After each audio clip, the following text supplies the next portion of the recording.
बात ट्रूस की करी जा रही है लेबनान में, लेकिन लेबनान का सूरत हाल जो है वो कुछ और है दोस्तों। ख्वाजा आसिफ हैं दोस्तों। Cancerous state on Palestinian land to get rid of European Jews. या तो इस आदमी का दिमाग चल गया है, ये अब इस हालत में नहीं है। जैसे ही इजराइल से जवाब आया है, भाई ने अपना मामला डिलीट कर दिया। लेबनान और इजराइल की दोस्ती होनी चाहिए। इजराइल का सिंपल सा फंडा है, अगर आप इजराइल को हमला करेंगे इजराइल के ऊपर, इजराइल आपको छोड़ेगा नहीं। असली लड़ाई है लेबनान के साथ नहीं है, असली लड़ाई हिजबुल्लाह के साथ है, जो कि लेबनान के अंदर है। इजराइल खूनी है, इजराइल ने बुरा करा है, इजराइल ने फलाना। यही स्कूल के साथ करते हैं, यही अस्पतालों के साथ करते हैं, यही रेजिडेंशियल कॉम्प्लेक्स के साथ करते हैं। इनके कोई मिलिट्री एरियाज नहीं होते हमास और हिजबुल्लाह के, हर समय सिविलियन एरियाज के बीच में लड़ेंगे। ईरान ने अल जजीरा और ऐसी ऑर्गेनाइजेशंस के अंदर लोग इन्फिल्ट्रेट करे थे। तो अब वो मीडिया वाला है, मीडिया वाले को कैसे आप मार सकते हैं? आपने मीडिया वाले को मार दिया, तो इजराइल ने फोटो डाल दी, मीडिया वाला नहीं है, ये इसके हाथ में रॉकेट लॉन्चर है, रॉकेट मार रहा है। ईरान कह रहा है न्यूक्लियर वेपन बनाएंगे। आप इसको आसान शब्दों में समझिए, सीधी बात है। अब Iran is not backing down simply because it has seen the weakness of Donald Trump's policies. Iran ये देख रहा है कि जो यूएस का प्रेसिडेंट है डोनाल्ड ट्रम्प, एक कमजोर आदमी, he is a weak man.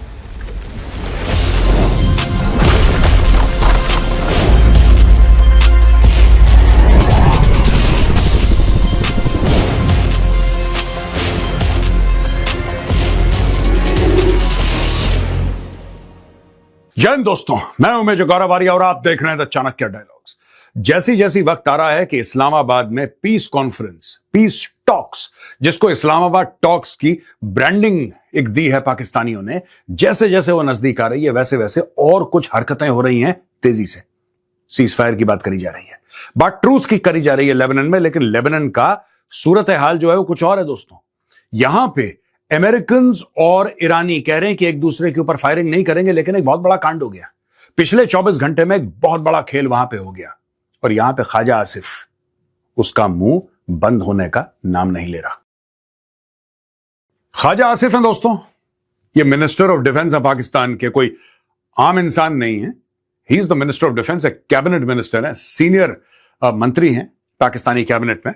इन्होंने बोला Israel is evil and a curse for humanity while peace talks are underway in Islamabad, genocide is being committed in Lebanon, innocent citizens are being killed by Israel, first Gaza, then Iran, and now Lebanon. Bloodletting continues unabated. I hope and pray people who created this cancerous state on Palestinian land to get rid of European Jews burn in hell. ये total बात ख्वाजा आसिफ ने बोली। या तो इस आदमी का दिमाग चल गया है, ये अब इस हालत में नहीं है। यहां पे गिडियन सार जो हैं, मिनिस्टर ऑफ फॉरेन अफेयर्स हैं इजराइल के, इन्होंने जवाब दिया है इनकी ट्वीट का। Israel views very gravely these blatant anti-Semitic blood libels from a government claiming to mediate peace, calling the Jewish state cancerous is effectively calling for its annihilation. Israel will defend itself against terrorists who vow its destruction. और यहां पे ख्वाजा आसिफ ने अपना delete कर दिया। जैसे ही Israel से जवाब आया है, भाई ने अपना मामला डिलीट कर दिया। उन्होंने बोला कि नहीं सर, मेरा कोई लेना देना नहीं है।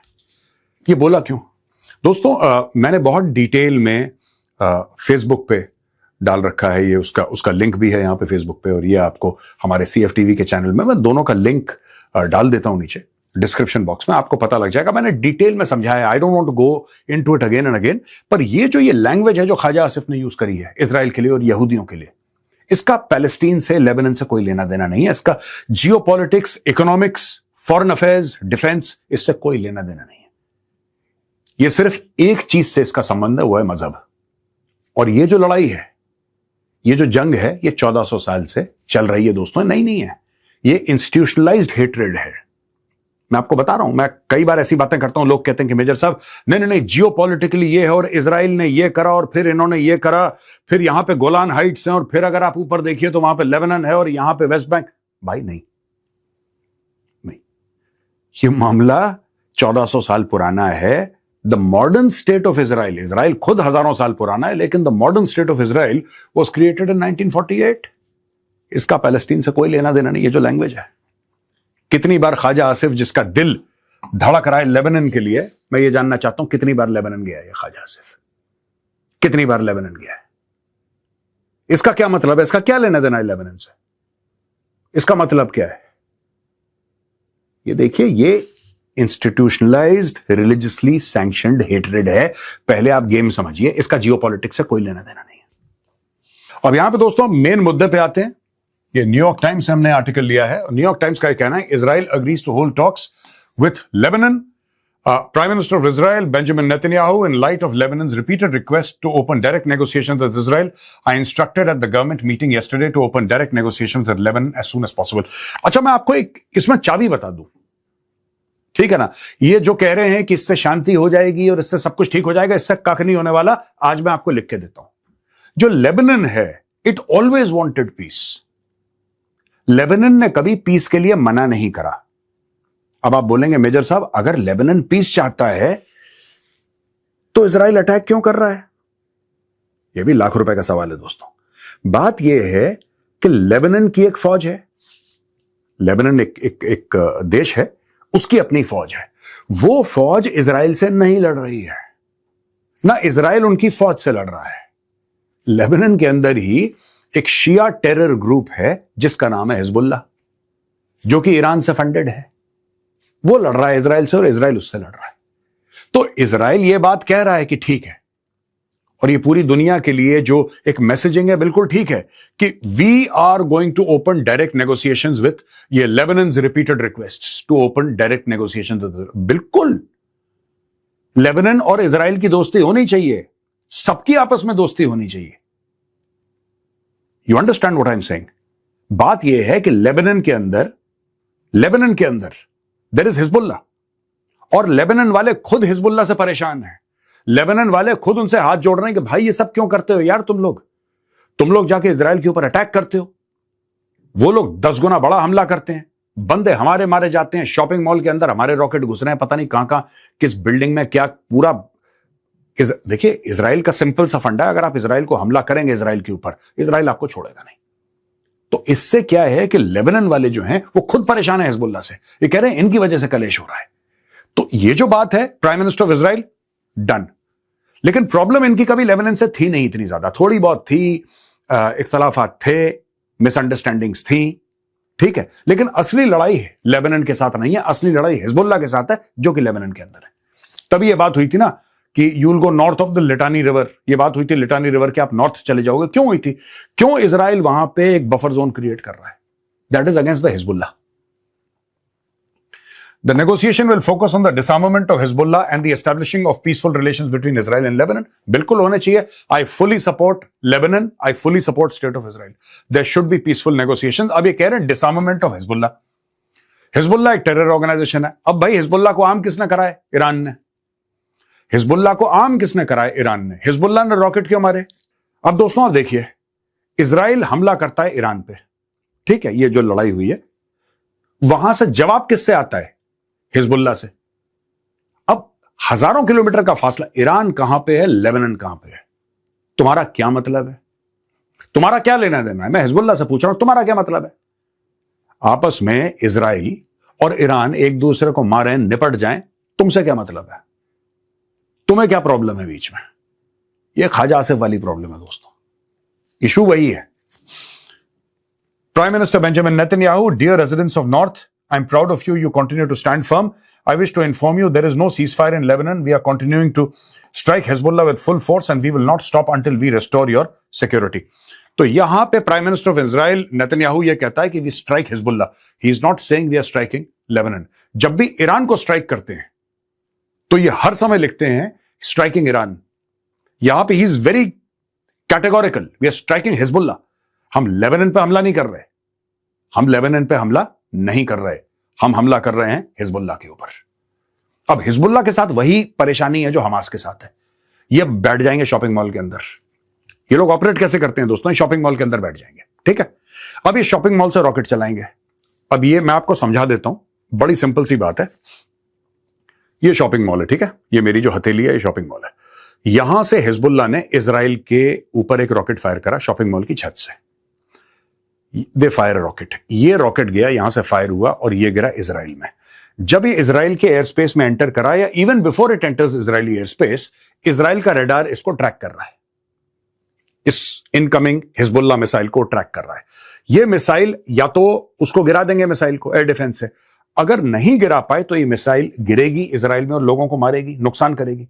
लेकिन रडार इसका फ्लाइट पाथ चेक कर चुका है कुछ सेकंड्स के अंदर, with in a few seconds उसको, ये पैराबोला में जाता है, जो स्टूडेंट्स हैं उनको पता होगा पैराबोला यानी कि लाइक दिस, राइट, एक सर्टेन फ्लाइट पाथ होता है उसका, विच इज अ पैराबोला। तो ये जो फ्लाइट पाथ है इसमें मिसाइल जाती है। इजरायली रेडार्स ने उसका फ्लाइट पाथ देख लिया।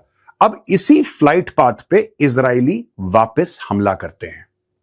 इसी फ्लाइट पाथ को, कंप्यूटर का जो ये फ्लाइट पाथ इसका कंप्यूटर ने ट्रैक किया है इधर, तो ये जब मिसाइल इजरायली गिरेगी, ये गिरेगी पॉइंट ऑफ ओरिजिन पे, यानी कि कौन सी ऐसी जगह थी जहां से मिसाइल ओरिजिनेट हुई है। हिजबुल्लाह ने कहां से फायर करा था? अब इजराइल को तो यह नहीं पता ना कि शॉपिंग मॉल की छत से करा था, क्योंकि तो कई 100 किलोमीटर दूर से आ रही है मिसाइल। ये लोग फायर करके वहां से गायब हो गए। जब तक 3, 4, 5 मिनट के अंदर इजराइल की जवाबी कार्रवाई हुई और वहां पे आके मिसाइल गिरी, ये लोग यहां से गायब हो गए। अब कौन गलती से मर गया? कोलैटरल डैमेज हो गया, आम लोग। इजराइल खूनी है, इजराइल ने बुरा करा है, इजराइल ने फलाना। यही स्कूल के साथ करते हैं, यही अस्पतालों के साथ करते हैं, यही रेजिडेंशियल कॉम्प्लेक्स के साथ करते हैं। इनके कोई मिलिट्री एरियाज नहीं होते हमास और हिजबुल्लाह के। हर समय सिविलियन एरियाज के बीच में लड़ेंगे कि जब सिविलियंस मर जाएं फिर वीडियो कैमरा लेके सबकी फोटो खींचो और विक्टिम कार्ड प्ले करो। ये हमास भी करता है, हिजबुल्लाह भी करता है, ये सब सिखाया ईरान ने। जब कश्मीर में पत्थरबाजी होती थी दोस्तों, आपको याद है वो दिन 370-35 से हटने के पहले जब कश्मीर में पत्थरबाजी होती थी, फिर कहते थे कि ये पैलेट गन बच्चों को मार दिया, और कुछ लोग आ गए सामने, उनको पैलेट गन मार दी। ये बच्चे सामने कैसे आ जाते थे? स्टोन पेल्टिंग हो रही है, 300 बंदा स्टोन पेल्टिंग कर रहा है सीआरपीएफ के ऊपर, 300, 200, और पत्थरबाजी हो रही है। वो कह रहे हैं 5 साल का बच्चा बीच में कहां से आ गया? मैं आपको जस्टिफाई नहीं कर रहा, मैं आपको बता रहा हूं 5 साल के बच्चे को वहां पे रखा गया है। He is been put there, जानबूझ के उसको पकड़ के लाए कि यहां पे अगर इसके मुंह पे गलती से कुछ लग जाता है, हाथ पैर पे लग जाता है, तो ये प्रोपेगेंडा है। ये ईरान का सिखाया हुआ खेल है पूरा का पूरा। यहां पे देखिए, President Trump said he has asked Netanyahu to scale back Israel's military campaign in Lebanon. The possibility for diplomacy is significant because Iran has suggested it would pull out of its 2-day-old truce with the US if Israel continued to strike Lebanon. The Americans and Israelis say Lebanon is not part of the ceasefire. Iran says it is, and several NATO leaders argue that it should be. तो ये सब बातें चल रही हैं कि Lebanon को भी, लेबनान से कोई मामला है ही नहीं इजराइल का। मैं आपको फिर से बताता हूं, लेबनान और इजराइल के बीच में कोई मामला नहीं है इतना ज्यादा। हाँ, प्रॉब्लम्स हैं, आई विल नॉट से कि सब ठीक ठाक है, प्रॉब्लम्स हैं, लेकिन ऐसी प्रॉब्लम नहीं है कि टैंक घुसा दो अंदर। ये प्रॉब्लम यहां से आती है, ये जो ग्रुप है जिसका नाम है हिजबुल्लाह। ये टाइम्स ऑफ इजराइल से हमने खबर ली है दोस्तों। IDF says it killed Hezbollah chiefs secretary as some 70 rockets fired from Lebanon. फिर वही काम हुआ, लेबनान से 70 रॉकेट गए इजराइल की ओर। इजराइल ने जवाबी कार्रवाई में Ali Yusuf Harshi, the personal secretary to Hezbollah Secretary General Naim Qassem in Beirut, a close associate and personal advisor, Harshi played a key role in managing and securing Qassem's office. The IDF also struck 2 key crossings used by Hezbollah to move weapons south of the Litani River, along with 10 weapon storage sites, launchers and command centers in southern Lebanon. अब यहां पे दोस्तों ये देखिए, terrorists who infiltrated Kibbutz Nir Oz during the October 7th massacre, जो 7 अक्टूबर को massacre हुआ था ना, उसमें से एक बंदा ये भी था, इसको भी ढूंढ रहे थे ये लोग। उसको भी इजरायलीज ढूंढ रहे थे, उनमें से कईयों को मार दिया, इसको ढूंढ रहे थे। इसका नाम है अब्दुल रहमान अम्मार हसन खुदारी। इसको इजराइल ने निपटा दिया। इसने प्लान करे थे टेरर अटैक्स, ये सारा का सारा ये इस्लामिक जिहाद टेरर ऑर्गेनाइजेशन, इसको निपटा दिया अटैक में। दूसरा, commander of the Lebanese resistance brigades in the Chebaa area, Maher Qassem Hamdan. Maher Qassem Hamdan, इसका भी थैंक यू हो चुका है। और तीसरा, मोहम्मद समीर मोहम्मद वशाह, ये था terrorist in the rockets and weapons production sector of the Hamas terrorist organisation who operated under the guise of Al Jazeera journalist. ये देखिए, इसकी फोटो है, यही बंदा है यहां पे, ये अल जजीरा का जर्नलिस्ट है, अल जजीरा का माइक लेके, ये देखिए सर, अल जजीरा का माइक लेके खड़ा हुआ है। इस तरीके से ईरान ने अल जजीरा और ऐसी ऑर्गेनाइजेशंस के अंदर लोग इन्फिल्ट्रेट करे थे, बहुत ज्यादा उसके अंदर बंदे अपने डाल रखे थे। तो अब वो मीडिया वाला है, मीडिया वाले को कैसे आप मार सकते हैं? आपने मीडिया वाले को मार दिया, तो इजराइल ने फोटो डाल दी, मीडिया वाला नहीं है ये, इसके हाथ में रॉकेट लॉन्चर है, रॉकेट मार रहा है, ये है इसकी असलियत। तो ये जो मोहम्मद समीर मोहम्मद वशे, इसको निपटा दिया है, ये खत्म हो गया है। यहां पे माइक के साथ है, यहां पे रॉकेट के साथ है, अब दोनों को देख सकते हैं। और ये actually on the rolls of Al Jazeera था ये बंदा, एक्चुअली ये माइक लेके अल जजीरा का ये घूमता था, रिपोर्टिंग करता था। देखिए इजराइल ने क्या कर दिया, इजराइल ने यही पाकिस्तानी काम कर रहे हैं रॉयटर्स के साथ। आप रॉयटर्स के कई आर्टिकल्स अच्छे भी हैं रॉयटर्स के, it's a respected agency, but कई ऐसे पाकिस्तानी हैं जो रॉयटर्स के लिए काम करते हैं और उनको फंडिंग मिलती है आईएसआई से, और वो ऐसी उल्टी सीधी स्टोरी, अब सब लोग कोई रॉयटर्स की स्टोरी देखेंगे, कोई मना तो नहीं करेगा, बोलेंगे यार वो तो बहुत अच्छी चीज है, रॉयटर्स ने लिखी है, सही होगी। तो उसको कैसे एक आइडियोलॉजिकल स्लांट देना है, कैसे नैरेटिव बिल्डिंग। ये एक ऐसा था मोहम्मद समीर जिसका काम ही ये था। ये अल जजीरा का देखिए माइक, ये पकड़ा हुआ है इसने और यहां पे रॉकेट फायर कर रहा है, एक ही बंदा, इसको निपटा दिया इजराइल ने, बोला थैंक यू, घर जाओ तुम। अब यहां पे दोस्तों देखिए, Iran announces alternate routes for ship traveling through strait of Hormuz. Iran announced alternate routes on Thursday for ships traveling through the strait of Hormuz, citing the risk of sea mines.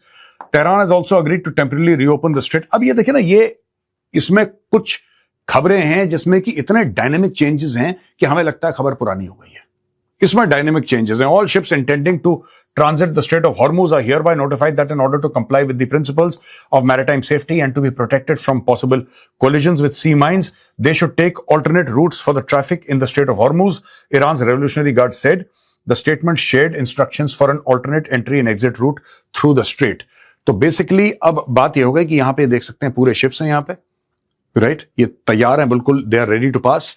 अब इनको ये बोला जा रहा है just 4 tankers and 6 bulk carriers have passed through the strait from the start of ceasefire up to Thursday, according to maritime data provider Kepler. So ये देखिए, मैं आपको बता देता हूं, बीच में दोस्तों ये जो बीच वाला है ये इंटरनेशनल वाटर है, ये जो है इधर वाला ये ईरानियन वाटर है, और ये जो है ये ओमानी वाटर है।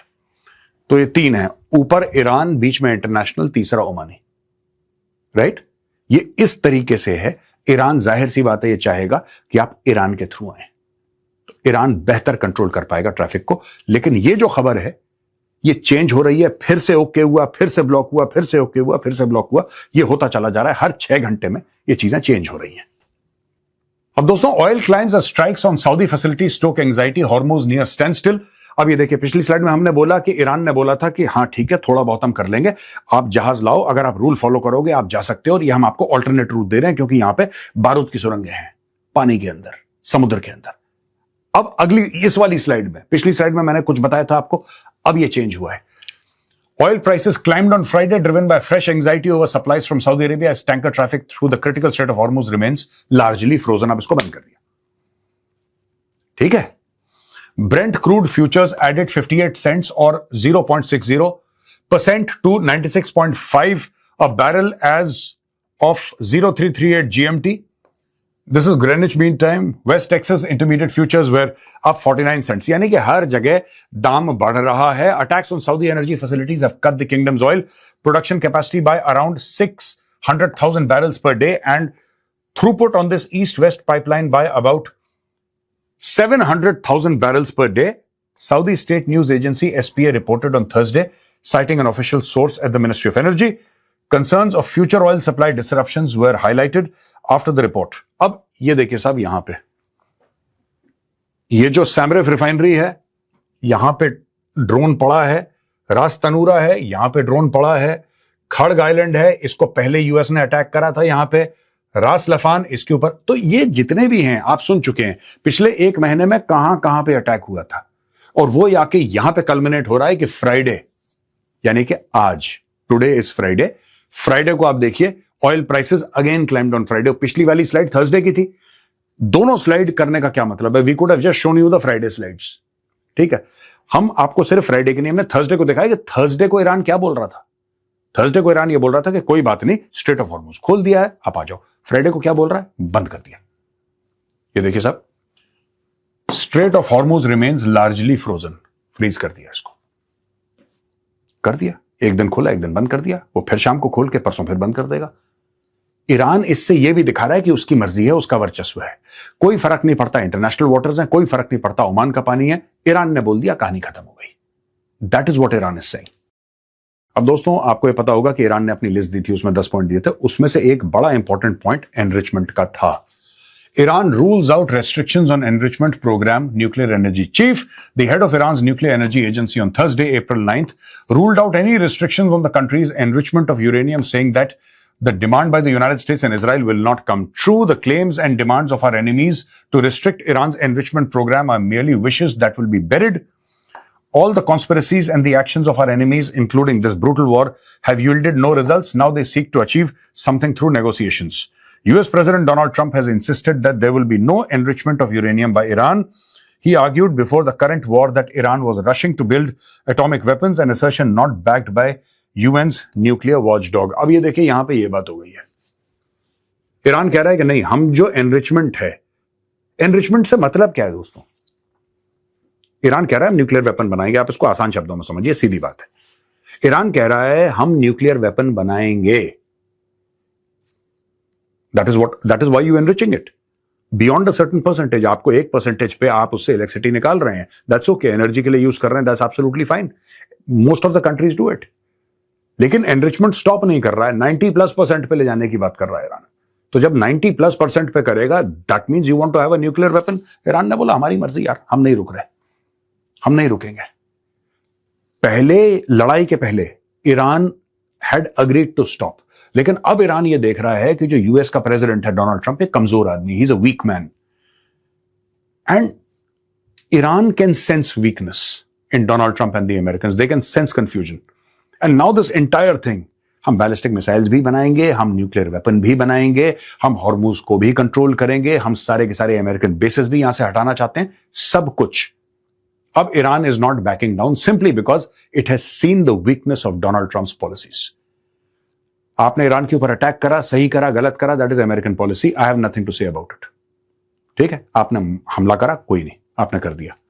ईरान ने आपको जवाब दे दिया. आज की तारीख में एक global super power, economic super power, military super power, जब वो ईरान जैसे देश के साथ लड़ता है, वो ईरान जिसके ऊपर 1979 से सैंक्शंस हैं, since 1979 Iran has been locked out of the world. जब से इस्लामिक रेवोल्यूशन हुई, आपने इतने सैंक्शन लगाए, उसकी इकोनॉमी क्रिपल कर दी, आपने बर्बाद कर दिया. आज वो देश आपसे लड़ रहा है और आप कह रहे हैं डील कर लो, डील कर लो, डील कर लो. वो करेगा डील? उसने तो विक्ट्री डिक्लेयर कर दी भाई. उसने बोला हम जीत गए. ईरान हैज सेड हम जीत गए. दुनिया के सामने उसने डिक्लेयर कर दिया हम जीत गए. हमने अमेरिका को मुंह तोड़ जवाब दे दिया. अब दोस्तों जो बात है ना ईरान की, वो एक अलग लेवल पे जा चुकी है. It is gone to another level. Who will control the strait of Hormuz? Who will build long range ballistic missiles, right? Who will be the leader of the Muslim world? क्योंकि अब Iran कह रहा है कि जितने भी Saudi अरब हैं और यूएई हैं, बड़े बड़े अमीर तरीन मुसलमान मुल्क, इनकी तो हिम्मत नहीं हुई इजराइल से लड़ने की, इनकी तो हिम्मत नहीं हुई अमेरिकन से लड़ने की. हम लड़े थे, हमने खून बहाया है, हमने दांत खट्टे करे. सो इन द मुस्लिम वर्ल्ड जो लोग हैं, आवाम हैं, उनके सामने ईरान बन गया हीरो. इसलिए ईरान के जो टर्म्स थे, जो कि ओमान का फॉरेन मिनिस्टर लेकर आया था लड़ाई के 48 घंटे पहले, 48 hours 2 or 3 days back, before February 28th, Oman का जो फॉरेन मिनिस्टर टर्म्स लेकर आया था कि ईरान मान चुका है, ये ओमान के फॉरेन मिनिस्टर के वर्ड्स हैं, ईरान मान चुका है कि अब एनरिचमेंट नहीं होगी, it will not seek a nuclear weapon, etcetera etcetera. वो सारी डील करके आया था. इसके बावजूद उन्होंने हमला कर दिया ईरान के ऊपर. आज की तारीख में ईरान कह रहा है कि हमने तुम्हारे दांत खट्टे कर दिए, अब हम तुम्हारी बात क्यों माने. बात वहां पे फंसी हुई है. यहां पे एक और चीज हो गई दोस्तों की बहुत बड़ा नुकसान फिर यूएस का हो गया. US aircraft are dropping out of the sky like pigeons in a heat wave. They just ठप ठप ऐसे गिर रहे हैं. अब लेटेस्ट है MQ-4C Triton. US $200 million drone disappears over Strait of Hormuz. According to reports, the drone had completed roughly a 3-hour surveillance of the Persian Gulf and the Strait of Hormuz and appeared to be returning to its base. According to reports, the drone had completed roughly a 3-hour surveillance of the Persian Gulf and Strait of Hormuz. अब बात यह है कि ये सिगोनेला है Italy में. ये जगह सिगोनेला दोस्तों, यहां से गया ये भाई, यहां पे ये जो ड्रोन है, ये वाला ड्रोन, ठीक है, इटली में इसका बेस है. ये इटली से उड़ा और इटली से उड़ के ये ड्रोन यहां पे गया सर्विलेंस के लिए. ये वाला ड्रोन, ये बड़ा खास ड्रोन है. ये जो ड्रोन है, it can fly 50 to 55,000 feet above sea level, right. इसकी स्पीड काफी तेज है और ये सर्विलेंस के लिए और रिकॉनेसेंस के लिए. ये जो इसका कॉस्ट है बता रहे हैं per unit $200 million. It is more expensive than F-35 5th generation stealth fighter jet. ये F-22 से महंगा है, ये राफेल से महंगा है. इसके अंदर कोई पायलट नहीं क्योंकि ये ड्रोन है. इतना महंगा, इतना सोफिस्टिकेटेड, इतना लेटेस्ट टेक्नोलॉजी वाला. ये पहुंचा यहां पे, ये देखिए साहब, ये ट्रैकर है. ये यहां से गया, यहां से गया, यहां से गया और यहां पे निपट गया. अब लोगों को ये पता नहीं लग रहा क्या ईरानियों ने गिरा दिया, क्योंकि ये जो ड्रोन है ये अपने आप ऐसा नहीं करेगा. देखिए इसने फिर It took a slight turn towards Iran when it sent a code 7700 for general emergency. इसने कोड इनिशिएट करा खुद इस ड्रोन ने, इसके अंदर पायलट नहीं है, खुद इसके कंप्यूटर ने बोला कि खतरा है, इमरजेंसी इमरजेंसी, 7700 इसने कोड दिया। वहां पे पता लगा कि साहब दिस इज एन इमरजेंसी। हजारों किलोमीटर दूर उनको मैसेज मिला एक इमरजेंसी का, और उसके बाद ये ड्रोन कहीं गिर गया, ईरानियों ने मार दिया, क्रैश हो गया, नोबडी नोज। लेकिन जब ये पीस टॉक्स हो रही हैं उसके बीच में अगर इस ड्रोन को मार गिराया है, ठीक है, ड्रोन को मार गिराना फिर आसान होता है, लेकिन 55,000 फुट पर अगर ये उड़ सकता है और इसकी क्षमता है 55,000 फुट, that is the ceiling, flight ceiling of this drone, तो this is a tremendous drone. ये बहुत बड़ी बात है दोस्तों। और इसको ये ड्रोन गिर गया है, अब लोग कह रहे हैं पता नहीं ईरानियों ने मार गिराया है, अपने आप क्रैश हो गया, nobody knows. But on the eve of the talks, talk शुरू हो रही हैं इस्लामाबाद में, पीस टॉक्स होंगी, और यहां पे $200 मिलियन का ड्रोन गिरा दिया है। तो आज का तो चाणक्य डायलॉग यहीं पे खत्म होता है दोस्तों। अगर पसंद आए तो उस वीडियो को लाइक कीजिए, हमारे चैनल को सब्सक्राइब कीजिए, बेल आइकन दबाना बिल्कुल मत भूलिएगा। जय हिंद, वंदे मातरम, भारत माता की जय।